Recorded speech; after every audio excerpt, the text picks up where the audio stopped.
We've got ARIAN coming on. ARIAN, big up Yes. yourself. How you doing, mate? Doing great, honestly. I've been looking forward to that game kind of all week, and I expected a performance like that, and I'm not disappointed. I'm seeing a lot of people who are pretty disappointed with what happened, but honestly, I'm pretty happy. I think you can't expect much more from Brighton away because they have been nothing short of brilliant for their standards, and Brighton have been improving as a club for the past couple of years, Yeah. and going away to the Amex is it's not an easy place to go. So to expect us to go there and win 3-0 or 3-1 or whatever, and be disappointed that we don't, I think it's disrespectful. So I'm quite happy with that performance, actually, all things considered. Yeah, and with everything that happened during the week, with obviously Ventroni tragically passing away, does it make it even more impressive to go there and win like we did today? Absolutely.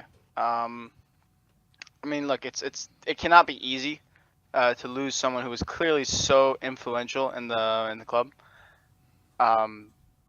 If you're working with someone every single day, these players, they see these coaches like more than their family sometimes because they're there day in, Yeah. day out. Mm. And if you lose someone like that, it's never easy to recover. So I'm sure it was even more difficult on the players, and they did them proud because um, that is exactly the kind of performance Conte likes, and Ventrone and Conte are practically inseparable. So I'm sure Ventrone has a similar philosophy, and I'm sure he would have been proud of what he saw out there tonight. Yeah, but look, without further ado, you know what question I'm going to ask next. Ben Davies back in the team today. What did you make out of his performance? Yep. I thought it was actually pretty. He had like a few weird passes here and there, but by and large, I do think he had a classic Ben Davies performance. He had good moments, some good passes. There was one he gave to Sessegnon, who I think ended up being offside. Um, yeah, Ben Davies doing a shift. Like he's never gonna go out there and I'm gonna be like, oh, Davies was absolutely scintillating, because that's not him. Ariane, I've heard you say But it a few times. for I've what heard you say that a few times. hey, but that's not what you're supposed. That's not what you expect out of Davis, though, right? Of course, I'm gonna stretch any half decent performance. I'm gonna stretch into like I'm gonna call him the Roberto Carlos region or Maldini region, whatever I can call him. But by and large, everyone knows what to expect out of Davies, and the good thing is he delivers on the expectations most of the time, and that's why he's such a useful asset to the squad. So I think he did his job brilliantly. And Longley, I think he deserved a rest. I don't think he's been bad. I think he's just been, we have these two center backs of very similar quality and a similar skill set. And Davis was out for 2 weeks, so Longley has been having to play every single game 3 days at a time. So I think you have a big squad. It makes sense for Conte to rotate, and I think that shows why we need a big squad, so we can have these rotations where we don't risk injury and we still maintain the same quality. Mm. And obviously, a lot of fans were calling to go 3-5-2 for today, and Conte finally did. Always, fans have been calling it for weeks, to be honest, but he finally did it today. Antonio, how do you think it worked for us? Because I think first 20 minutes was obviously unbelievable, but for the entirety, how do you think it worked for us? I think it was honestly as good, because here's the thing: you can say, oh, you kind of go on the back foot when we concede, but I think we're at a level defensively where that's not necessarily as bad as people make it out to be. Because back in kind of in Pochettino's last season, we were horrible defensively, so it made no sense to kind of switch off that way on the offensive and sit back. But under Conte, we are so resilient.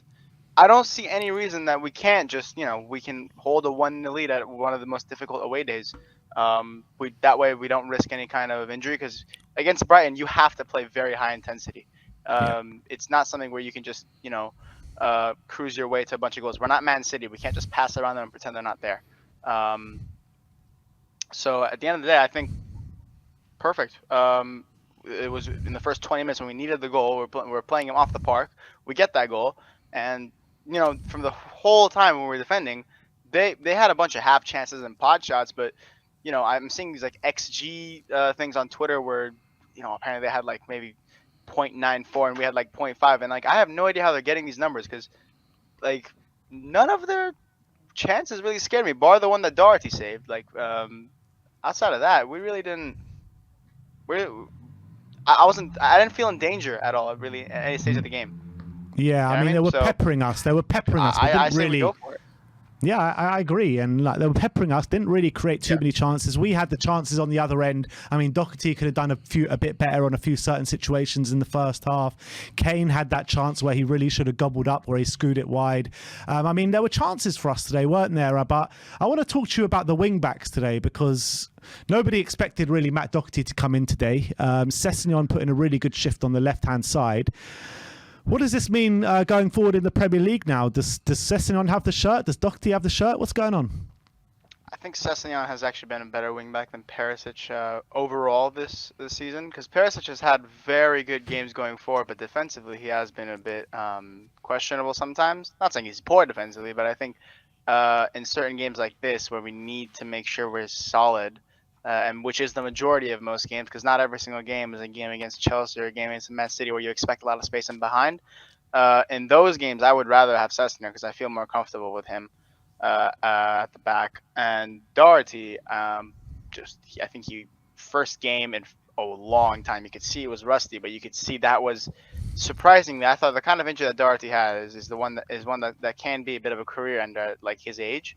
And I was like, maybe that's why we're not looking at him, because he might just be completely dead. But he looked a little rusty, but he had that Doherty of last season in him. You could see it. His running, his intelligence was still there, and it just. I think also that goal he saved us from was he was definitely, I think, our best defender today, just because of that, because it was very reminiscent of what happened last time against Brighton where we lost 1-0. Dyer and Romero both got sold, and there was no one there to save them. But this time, Doherty was there, and he saved them, right? So I think just because of that, I would say he was our best defender tonight, because he was the only one that saved us from a goal. And yeah, on the defensive side, he was excellent, and you could see going forward, he was rusty, but he still had it in him. So honestly, the North London derby, we might have lost it, but that Emerson red might be reminiscent of something like El Sakiko, man. Because if Doherty can get his shirt back and play at the level he was last season, right? Yeah. If he can do that again, those 3 points are going to be a great return on investment, man. Like, honestly. Absolutely. You said Doherty is the best defender today, but who was the best man on the pitch today? Who was your man of the match? Højbjerg, 100%. That man was everywhere. Ben's loving it. Everyone's going with the guy was on like the left wing. Like, we were attacking. The guy was on the left wing, occupying Son's position when he wasn't there. He was like kind of behind Kane when there was a pass needed, and then on the counterattack, somehow he's there and he stops the counterattack. I don't know how he's there, but he's every fucking where. So yeah, has to be Højbjerg. This game is not the same if we don't have Højbjerg. Brilliant performance from today. Completely agree. ARIAN, always great to chat to you, my friend. I'm surprised you didn't give Ben Davies the man of the match, to be fair, but he's got a great top on as well. So got matching tops. I swear we saw you in the back end a few minutes ago with a red top on. So I like that you changed it for the stream. Right, yeah, I was about to explain. We're matching. Me and Arian are matching. So I had my national team's.